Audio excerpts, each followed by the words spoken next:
Baik teman-teman, berjumpa kembali dengan saya di Bianca Content Creator.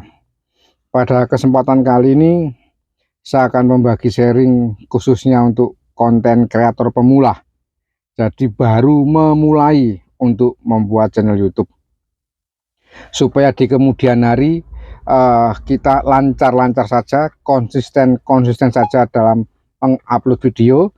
Oleh karena itu kita harus mengikuti sesuai dengan apa yang saya sampaikan, karena kesulitan kita sebagai konten kreator pemula kalau tidak kita rencanakan dari depan untuk upload video selanjutnya, kadang-kadang kita akan kehilangan ide, kemudian kita putus di tengah jalan.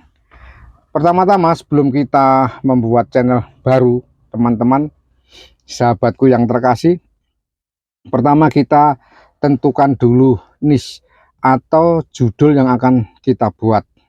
Apakah topik-topik itu nanti atau suatu saat membuat kita mudah untuk membuat atau justru mempersulit kita untuk membuat.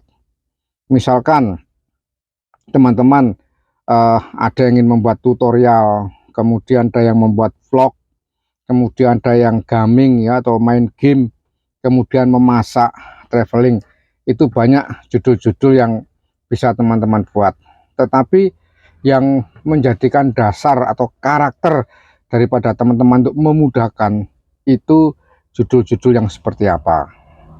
Misalkan kalau kita mengambil judul tentang tutorial, kita harus paham ke depannya apa yang ingin kita buat dalam video itu nanti. Kalau misalkan kita sukanya makan, nah ini mungkin lebih mudah.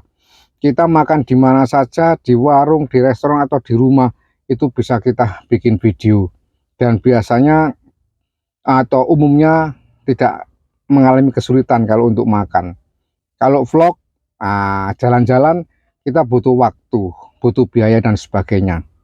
Jadi sebelum kita membuat channel, teman-teman harus tentukan dulu topik mana yang kira-kira mampu untuk teman-teman jalankan ke depannya, karena tidak hanya sesaat kita menjadi seorang konten kreator. Tujuannya apa? Supaya kita juga bisa menjadi partner YouTube untuk mendapatkan cuan tentunya.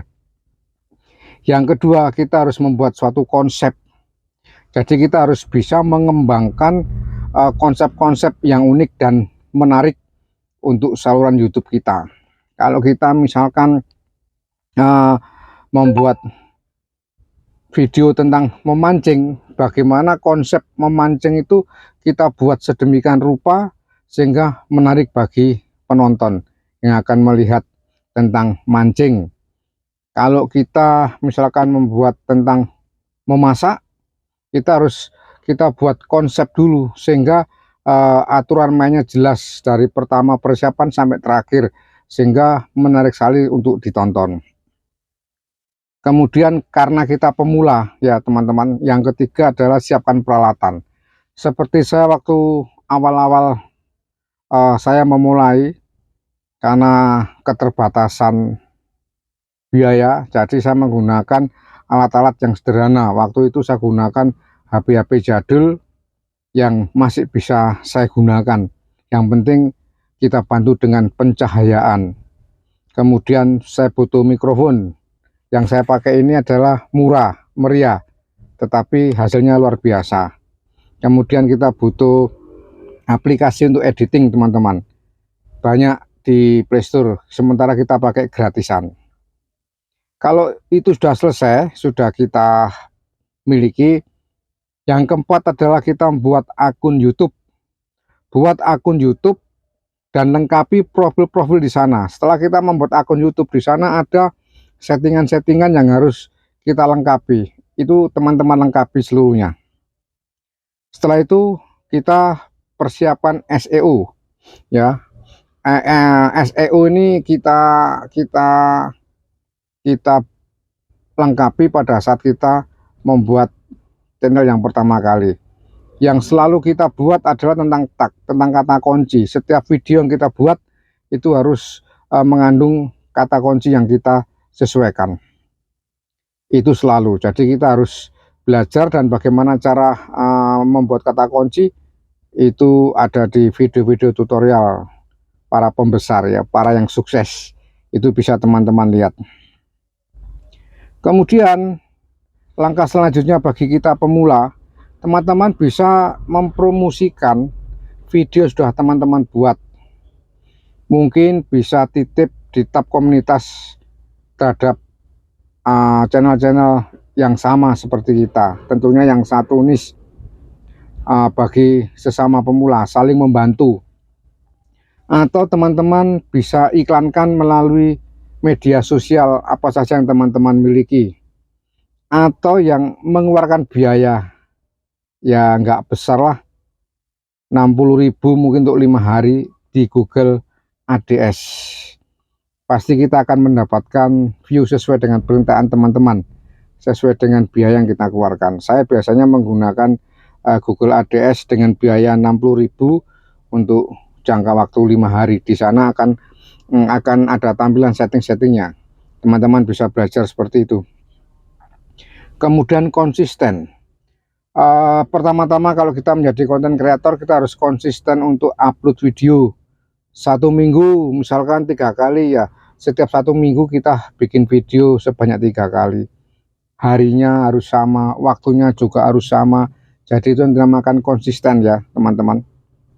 Kemudian tidak ada jeleknya kita belajar membaca tentang analitik video kita, seberapa jauh perkembangan video kita, berapa penayangannya, berapa subscribe-nya, berapa jam tayangnya, mengapa kok jam tayang itu banyak yang hilang, turun, subscribe juga banyak yang berkurang. Awal-awal itu akan kita alami seperti itu. Itu bisa kita belajar di analitik di YouTube Studio. Teman-teman bisa cari video-video tentang itu, banyak kok. Kita harus mau literasi, kita harus mau belajar dari video teman-teman kita yang sudah berhasil. Yang terakhir, saran dari saya teman-teman, kita harus tetap kreatif dan inovatif di dalam membuat konten ya. Konten yang kita buat itu harus kita susun sedemikian rupa, sekreatif mungkin dan seinovatif mungkin, sehingga mempunyai daya tarik tersendiri. Begitu teman-teman yang bisa saya sampaikan bagi teman-temanku, sahabat-sahabatku, sebagai konten kreator pemula awal baru memulai, itu yang harus kita lakukan. Terima kasih, salam sehat untuk semuanya, dan tetap semangat, jangan putus asa di tengah jalan.